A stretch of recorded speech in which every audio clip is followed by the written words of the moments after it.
자, 안녕하십니까. 하이퍼림입니다. 자, 벌써 3월입니다.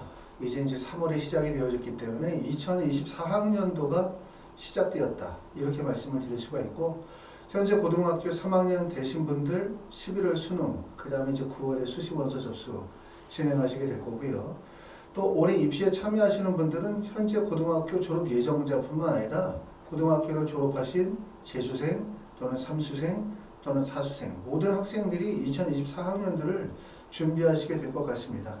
이번 시간에는 2023학년도의 입시에 대한 결과를 한번 정리해보고, 이를 통해서 우리가 2024학년도 어떻게 준비해야 될지, 내가 고등학교 졸업 예정자라면 또는 내가 재수생이라면 삼수생이라면 앞으로 어떤 준비를 하셔야 될지 한번 생각해보는 시간을 갖도록 하겠습니다.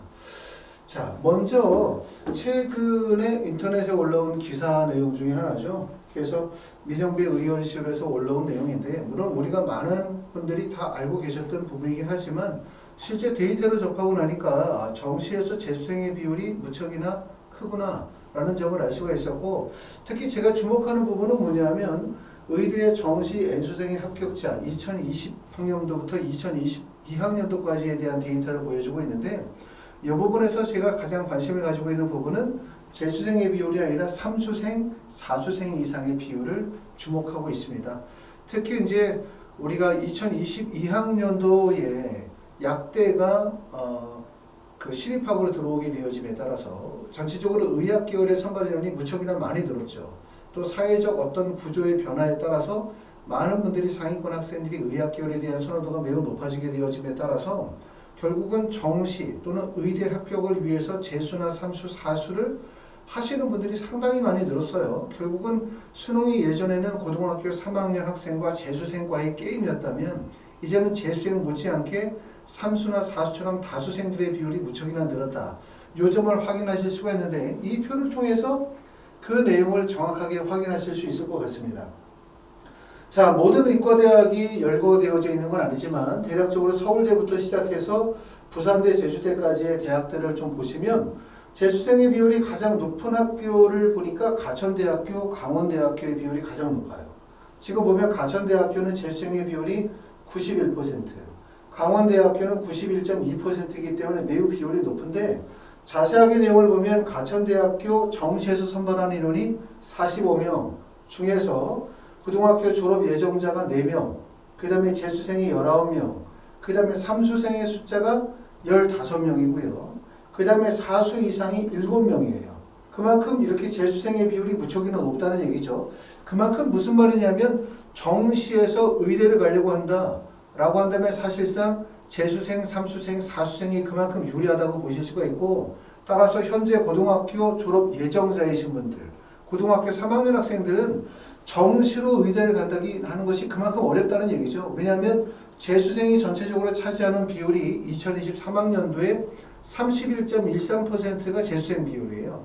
31.13%가 재수생의 비율인데, 보시는 것처럼 의과대학에서 재수생이 합격하는 비율이 90%, 80%, 70%의 비율을 차지한다는 얘기는 결론적으로 얘기하면 대략적으로 70%를 차지하고 있는 고등학교 3학년 학생들이 의과대학에 합격하는 비율이 10%나 20%밖에 되지 못하기 때문에 결국 재수생들과의 경쟁이 되지 못한다는 얘기죠. 따라서 현재 고등학교 졸업 예정자이신 분들, 고등학교 3학년 학생들은 어떻게든 간에 수시로 의대를 합격하는 걸 목적으로 삼아야 되겠다, 이렇게 말씀을 드릴 수가 있습니다. 서울대학교도 지금 보시면 자, 전체적으로 91명을 선발했는데 그 중에서 졸업 예정자가 60명, 재수생의 비율이 39명, 삼수생이 11명, 사수생이 11명 해서 총 61명이에요. 그래서 재수생의 비율이 67% 정도 되어진다, 이렇게 보실 수가 있는데, 대략적으로 보시면은 졸업 예정자가 이 대학들을 중심으로 보면 380명일 때 재수생의 비율이 799명이네요. 그럼 이렇게 따지면 삼수생과 사수생의 비율을 따지게 되어지면 대략적으로 그러니까 679명 정도가 되기 때문에 재수생과 삼수생의 사수생의 비율이 사실상 거의 비슷하다, 이렇게 보기 때문에 우리가 재수생 못지않게 삼수나 사수생의 다수생의 비율이 꽤나 높다는 점, 이 점을 특히 주목할 필요가 있고, 삼수나 사수 하시는 분들의 목표 대학이 물론 인서울에 목표를 두시는 분들도 계시겠지만 특히 스카이 쪽이나 아니면 의학계열의 목적을 두고 있는 분들이 상당히 많다. 결국 이렇게 3수생이나 4수생의 비율이 증가한다는 것은 결국 수능 고득점을 맞을 수 있는 학생들의 비율이 점차적으로 능가한다 라고 하는 얘기이기 때문에 결국은 고등학교 3학년 학생들과 재수생들 간의 학력 차이가 벌어지는 이유 중에 하나가 결국 다수생의 비율의 증가에 있다. 이렇게 말씀을 드릴 수가 있습니다. 자, 물론 수시 전형에서는 고등학교 3학년 학생들의 합격 비율이 의과대학에서 당연히 정시보다는 비율이 높을 거예요. 그렇죠. 정시 같은 경우가 지금 보면 대략적으로 90%를 주는 학교들도 있지만 대략적으로 7, 80% 정도가 재수생의 비율이라고 본다면 수시는 학생부 교과 전형, 학생부 종합 전형 또는 뭐 지역인재 전형이라든가 논술 전형 여러 가지 전형들이 있겠지만 수시는 대학들마다 전형의 방식에 대한 차이가 있겠지만 대략적으로 볼 때 정시가 한 80%가 재수생의 비율이라고 한다면 수시 전형에서도 대략적으로 한 50%, 한 60% 정도는 재수생의 비율이에요. 그렇죠? 그 이유는 뭐냐면 일반 수시 같은 경우는 수능 최저를 요구하고 있지 않기 때문에 재수생들에 비해서 재학생들이 유리하다 이렇게 말씀을 드릴 수 있지만 특히 의학계열, 의대나 치대나 약대나 한의대, 수의대 같은 경우는 일부 수능 최저를 반영하지 않는 전형과 대학들이 있긴 하지만 대부분의 전형에서 수능 최저를 요구하고 있기 때문에 수능 최저가 예전보다 완화되어졌다 하더라도 현재 고등학교 3학년 학생들과 재수생들의 학력 격차를 고려하게 되어지면 수능 최저가 적용이 되어지는 의학계열에서는 재수생이 강세일 수밖에 없어요. 그렇기 때문에 그나마 고등학교 3학년 학생들이 의대나 치대나 약대나 한의대나 수의대를 갈 때는 정시보다는 수시가 그나마 유리할 수밖에 없다라는 점이고 사실상 정시로 고등학교 3학년 학생들이 의대를 가겠다라고 하는 게 현실적으로 매우 어렵다라고 하는 것을 이 표를 통해서 충분히 이해하실 수 있을 것 같습니다. 자, 다음을 보게 되어지면 재수생의 증가예요. 재수생의 증가의 요인은 여러 가지가 있겠죠. 그렇죠? 말씀드렸던 것처럼 첫 번째는 의학계열의 선발 인원이 점차적으로 많이 늘어난다는 점, 또 수시에서 정시의 비율이 늘어난다는 점, 또 사회 구조의 변화 등등등의 이유로 인해서 학생들이 고학력 또는 의대나 약대를 가기 위해서 재수를 한 학생들의 비율이 꽤나 늘고 있다는 점을 보실 수가 있고 2021년도, 22년도, 24년도로 가게 되어지면서 점차적으로 재수 비율이 늘고 있는데요. 2023학년도 같은 경우는 수능에 응시한 수험생의 숫자가 44만 7,669명인데 재학생의 숫자가 30만 8,284명, 68.64%고 재수생과 그 다음에 졸업생과 검정고시를 합친 인원이 13만 9,385명입니다. 그래서 처음으로 30%의 벽을 넘어서 31.13%의 재수생의 비율을 차지하고 있는데 이렇게 재수생의 비율이 늘어난 것 중에 또 하나의 이유가 있다면 제가 생각할 때는 교차 지원인 것 같아요.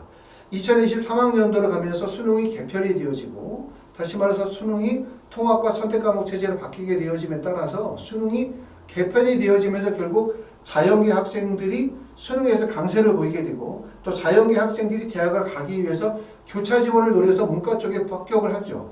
문과 쪽에 합격을 했지만 실제 그 학생들이 대학과 학과에 100% 만족한다기보다는 결국은 입시에서 선택적으로 문과를 선택했기 때문에 이런 학생들이 다시 재수로 도약할 가능성, 재수로 도전할 가능성이 상당히 높죠. 결국은 뭐냐면 재수생의 비율이 이렇게 많이 늘어난 데는 여러 가지 이유들 중에 그 하나의 이유가 바로 교차 지원, 수능에 대한 개편이 하나의 영향이다. 이렇게 보실 수가 있고 그렇기 때문에 2023학년도에도 여전히 교차 지원은 크게 발생이 되어졌거든요. 그렇기 때문에 2023학년도에도 재수생의 비율은 전년도와 비슷하거나 다소 재수생의 비율이 늘어날 가능성이 크다. 이렇게 보여지는데 교차 지원 같은 경우는 올해 2023학년도를 보니까 인문계 지원자의 약 27%가 이과생이었다. 이렇게 말씀을 하고 있습니다. 자, 서강대학교에서 발표한 내용을 보니까요. 2022학년도 서울 주요 10개 대학 22학번 교차 지원생을 대상으로 해서 설문조사를 진행을 했는데 왜 교차 지원을 했냐? 이렇게 물어봤더니 78.1%의 학생들이 전략적으로 대학의 급관을 높이기 위해서 했다. 다시 말하면 대학을 높이기 위해서 교차 지원을 할 수밖에 없었다라고 하시는 분들이 78.1%. 이 78.2%의 학생이 그대로 대학을 다닐 가능성도 있지만 재수를 할 가능성이 상당히 높아요. 그래서 말씀을 드렸던 것처럼 재수의 비율이 증가한 이유 중에 하나가 교차 지원 수능 개편이다. 이렇게 생각을 하고요. 자, 25%의 학생들은 문과로 진로를 바꿨다. 또 문과 중에서는 사실상 자연계 학생들이 충분히 공부를 할 수 있는 계열들이 많죠. 상경계열 같은 경우도 문과 학생들이 많이 좋아하는 학과 중에 하나라고 말씀을 드릴 수가 있고요. 14.4%는 기타로 나타났습니다. 자, 그리고 이제 학원 및 진로에 대한 계획에 대해서 물어보니까 34.4%의 학생이 뭐라고 얘기했냐면 이과 계열에 대한 복수 전공을 생각하고 있다라고 생각하시는 분들 계시고, 그 다음으로 반수를 생각하고는 학생들이 상당히 많아요. 결국은 뭐냐면 반수생의 비율이 많다는 얘기예요. 교차 지원한 학생들 중에서는 나름대로는 이과로 교차 지원을 한다. 교차가 아니라 좀 전에 말씀을 드렸었던 것처럼 자연계에서 문과로 교차 지원을 해서 합격한 학생들 중에서는 대학에서 전과를 생각하시는 분들 하나, 두 번째는 반수를 고려하시는 분들이 상당히 많다는 점, 이런 점들이기 때문에 말씀을 드렸었던 것처럼 교차 지원을 통해서 합격한 학생들이 그 다음 해에 재수 시장에 도전할 가능성이 상당히 높다. 이렇게 보실 수가 있고요. 서울대, 연세대, 고려대, 성균관대 이렇게 보니까 전년도하고 사실상 좀 비율적으로 봤었을 때 큰 차이는 별로 없어요. 그렇죠? 오히려 전년도보다 어떻게 되어졌냐 이렇게 보니까 전년도보다 오히려 교차 지원의 비율이 증가한 대학들도 있습니다. 서울대 같은 경우는 53.75%에서 44.75%로 비율이 줄었지만 연세대 같은 경우는 비율이 많이 증가했죠. 67.42%로 오히려 교차 지원한 자연계 학생들의 비율이 증가했고, 서강대 같은 경우는 교차 지원의 비율이 27.04%이고, 이런 비율을 차지하는 이유는 수능 영역별 반영 비율이라든가 선발의 모집 단위의 특징이 반영이 되어져 있다. 이렇게 보실 수 있습니다. 자, 네 번째는 수능 만점자에 대해서 한번 알아보려고 합니다. 자, 수능 만점자를 제가 한번 조사를 해봤더니 2019년도, 20년도, 21, 22, 23년도로 가면서 수능 만점자의 비율은 숫자는 2019년도에는 수능 만점자가 총 몇 명이었었냐면 9명이었어요.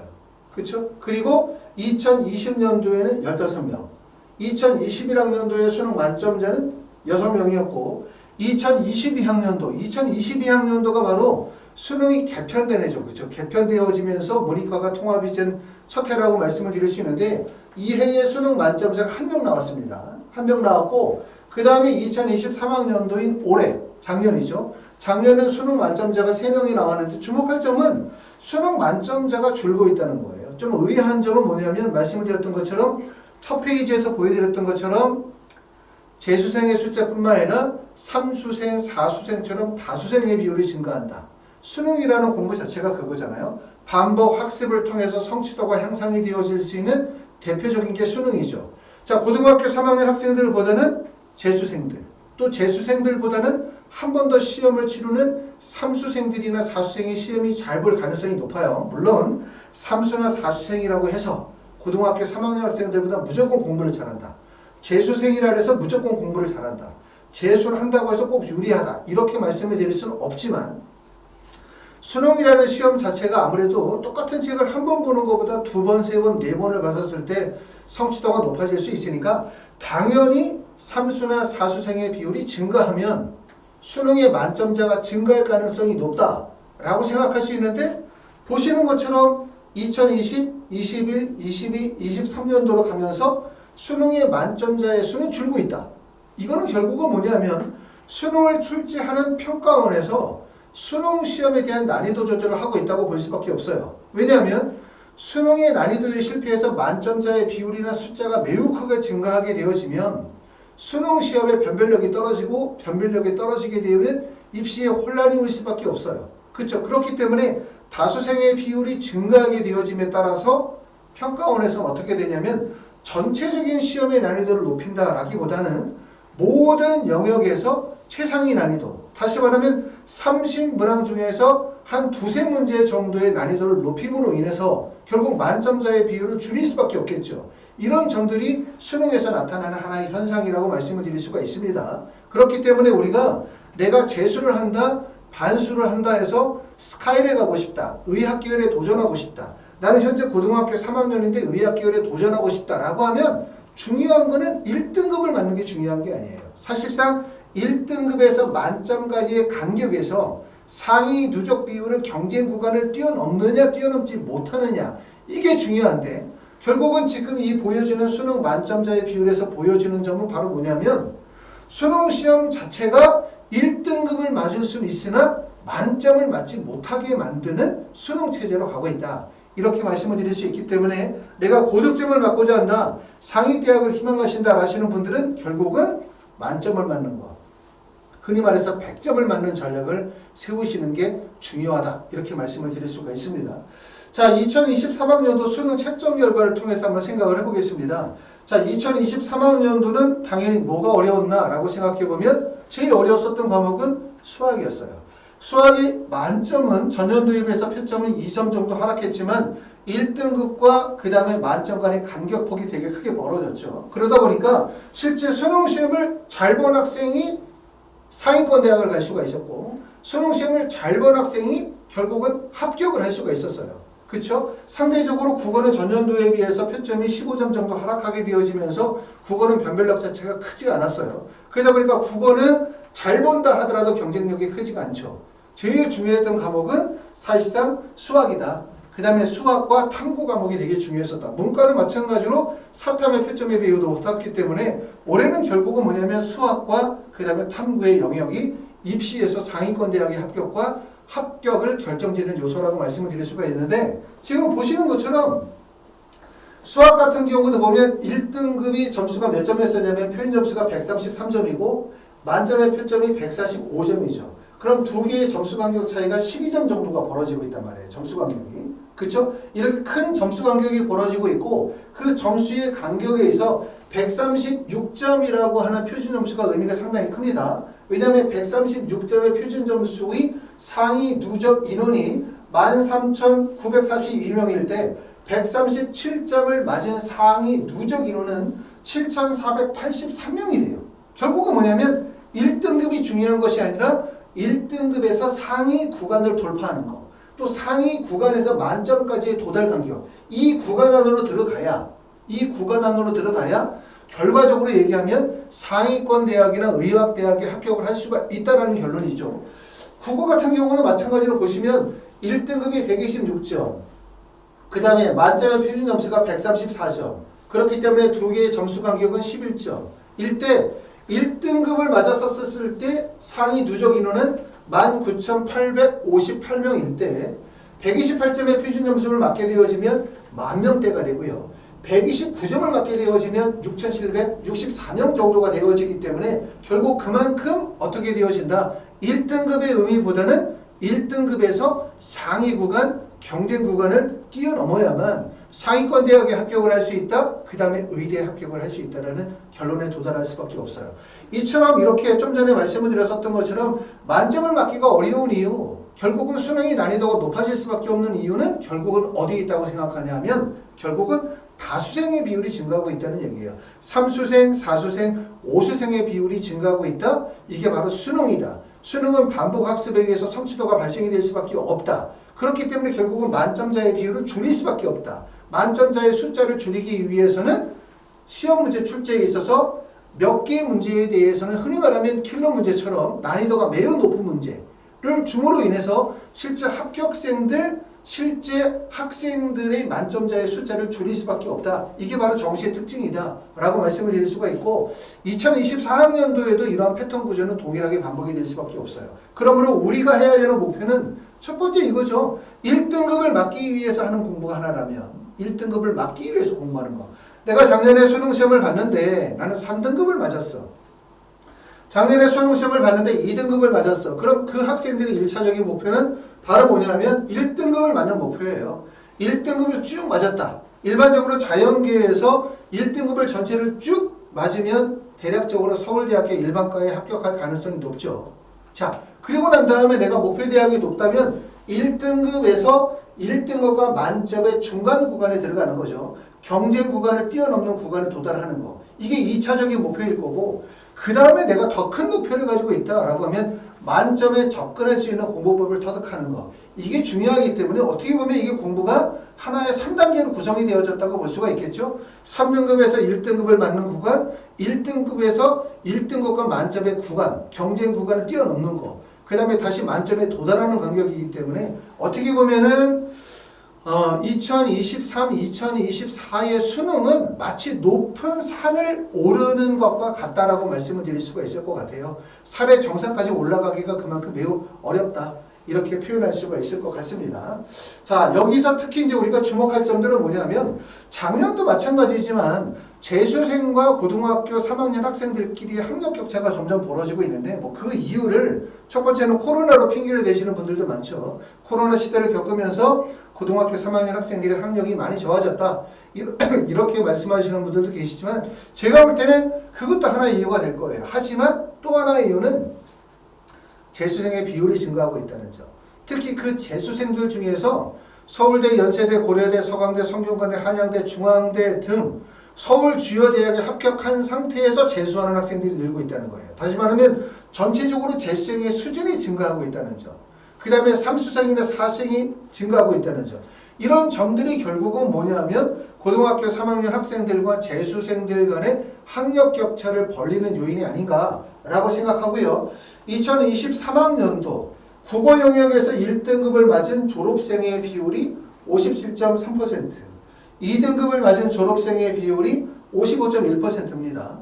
수학에서 1등급을 맞은 졸업생의 비율이 62.9%, 그 다음에 2등급을 맞은 졸업생의 비율이 56.7%이기 때문에 결론적으로 얘기하면 수학, 특히 수학에서 졸업생이 재학생들에 비해서 강세라는 점이 뚜렷해요. 결국은 그만큼 수학이 학부를 결정하고 상위권 대학의 합격을 결정하고 있다라고 하는 점을 보여줄 수가 있는데 전체 재수생의 비율이 31%라는 점을 고려하고 그리고 재학생의 비율이 69%라는 비율을 생각하게 되어지면 결국 1등급과 2등급이라는 개념은 수시에서는 최저 학력 기준과 관련되는 비율이고요. 두 번째는 정시는 상위권 대학을 갈 수 있는 비율에 해당이 되어지기 때문에 결국 수시에서 의학계열에 합격하기 위한 수능 최저 충족, 그 다음에 정시에서 스카이를 포함을 해서 상위권 대학에 가기 위한 점수대를 대부분 재수생들이 차지하고 있다. 이렇게 보여줄 수가 있습니다.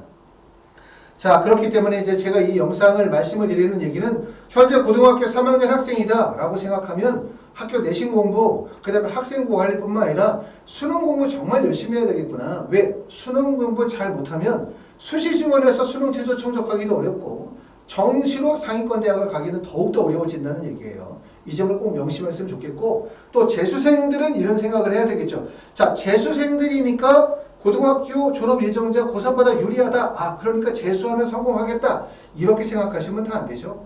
재수생들의 경쟁자는 또 다른 재수생이겠죠. 상위권 재수생들이 많다는 얘기예요. 그만큼. 그렇기 때문에 내가 만약에 재수를 하고 있다, 삼수를 하고 있다 라고 생각하면 나의 경쟁자는 고등학교 3학년 학생들이 아니라 상위권을 목표로 하는 재수생들이 많다는 점을 꼭 명심하시고 앞으로 이제 3월이니까 4월, 5월, 6월 정말 열심히 공부해야 되겠다. 이런 마음의 각오를 가졌으면 좋겠습니다. 자, 그 다음에 이제 6번째는 재수의 시작은 재수는 시작이 중요하다. 이런 얘기를 좀 말씀을 드리고 싶어요. 자, 우리가 1년의 과정이 있는데 전체적으로 보니까 3월, 6월, 9월 수능까지 특히 이제 작년도 입시를 보니까요. 작년에 수능에 응시한 학생의 숫자가 44만 7,669명이었는데 이 중에 재수생의 숫자는 14만 9,385명으로 전체 중에서 재수생이 차지하는 비율은 31.13%였어요. 자, 9월에 시험을 봤었던 재수생의 비율은 얼마냐? 전체 9월에 참여했던 학생은 38만 7,340명이었는데 9월에 참여한 재수생의 비율은 20.27%였고요. 그 다음에 6월 평가원 시험을 본 학생은 39만 3,502명인데 이 중에 재수생의 비율은 16.52% 정도였습니다. 자, 그러면 전체 재수생 13만 9,385명 중에서 이걸 100이라고 봤었을 때 9월에 응시한 재수생의 비율은 얼마냐면 56.33%. 그 다음에 6월에 시험을 본 재수생의 비율은 46.64%이기 때문에 무슨 말이냐면 진짜 경쟁력이 있는 재수생은 언제 들어온다? 수능에 들어온다는 얘기예요. 그만큼 고등학교 졸업 예정자, 다시 말하면 고등학교 3학년 학생들이 정말 관과하면 되지 않는 것은 뭐냐면 6월, 9월 평가원 시험도 제일 중요하지만 중요한 거 바로 뭐다? 수능이다. 왜 수능이다? 진짜 재수생은 수능에서 들어온다. 6월이나 9월에 참여한 재수생은 전체 재수생 중에서 56.33%, 그 다음에 보시는 것처럼 46.64%에 불과하다는 점이에요. 그렇기 때문에 6월 시험 잘 봤다, 9월 시험 잘 봤다 라고 해서 수능 시험을 잘 볼 거라고 절대로 낙관하면 절대로 안 된다. 결국 진짜 게임은 뭐다? 수능이라는 점을 꼭 명심하실 필요가 있습니다.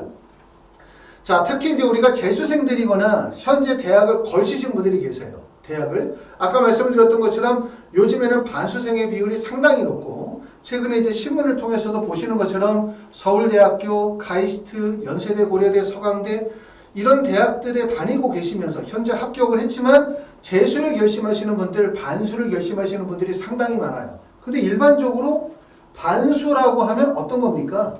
3월달, 4월달, 5월달, 6월달 정도까지는 학교를 다니면서 어느 정도 학점 관리하다가 또 공부 적당히 하다가 7월달 들어가면서 본격적으로 공부하는 게 우리가 일반적으로 반수라고 할 수 있는데, 말씀드렸던 것처럼 반수는 7월, 8월에 시작해서 수능까지 간다 하더라도 사실상 100여일 정도밖에 시간이 되어지지 않아요. 시간이 너무 짧다는 거죠.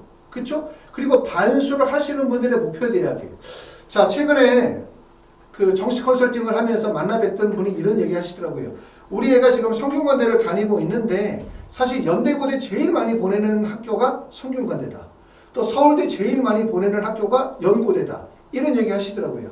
그 얘기는 무슨 말이냐면 서울대를 가려고 하시는 분들, 연세대, 고려대를 가려고 하시는 분들이 고등학교 3학년이거나 아예 대학에 불합격한 재수생들이 아니라 현재 이화여대나 또는 서강대나 성균관대나 한양대, 중앙대를 다니고 계시는 분들이 상위권 대학에 도전을 하기 위해서 반수를 하거나 자퇴를 고려하시는 분들이 그만큼 많다라는 얘기예요. 제가 이런 분들에게 꼭 말씀을 드리고 싶은 얘기는 어떤 얘기를 말씀을 드리고 싶냐. 반수라는 개념이 6월 되어서 본격적으로 공부해서 성공하는 반수가 아니다. 왜 성공하는 반수가 아니다? 이렇게 말씀을 드리냐면 조금 전에 보여드렸었던 것처럼 전체적인 수능은 마치 산을 오르는 것과 같아요.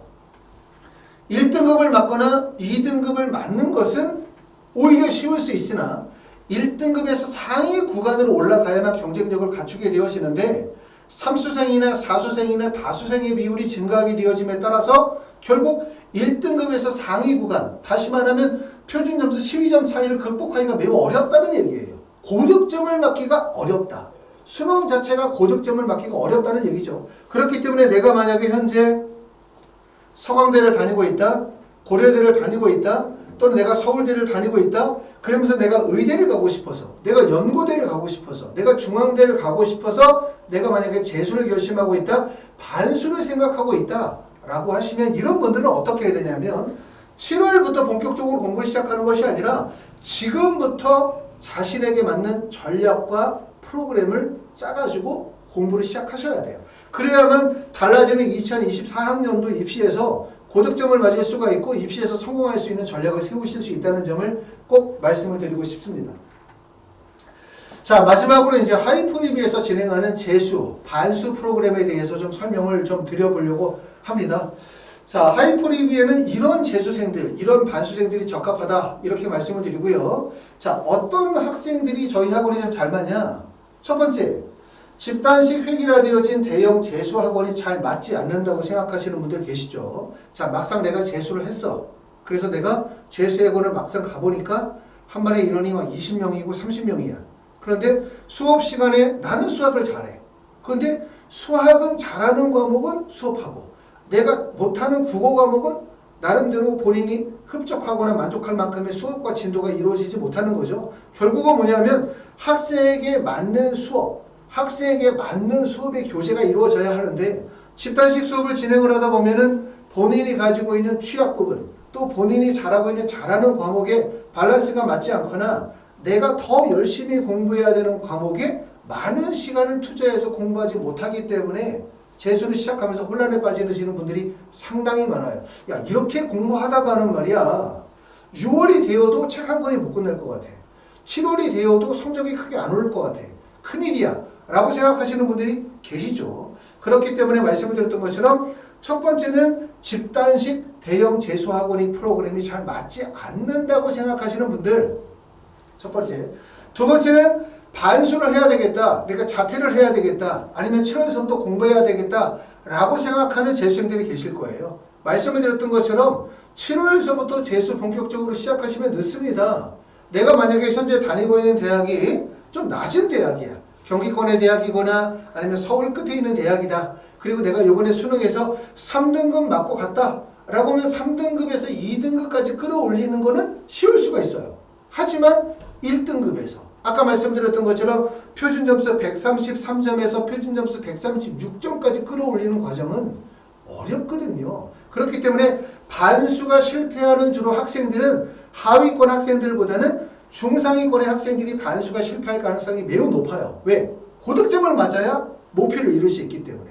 그리고 마찬가지로 말씀드렸던 것처럼 수능이라는 시험 자체가 난이도가 계속해서 올라가고 있고 또 수능의 만점자의 비율을 줄이는 전략으로 가고 있기 때문에 결국은 뭐냐면 수능 고득점, 수능 만점, 상위권 대학에 합격을 하기 위해서는 어떻게 해야 된다? 조금 더 일찍부터 공부를 시작해야 된다. 이렇게 말씀을 드릴 수가 있습니다. 그렇기 때문에 4월부터 공부를 바로 시작하셔야 되겠죠.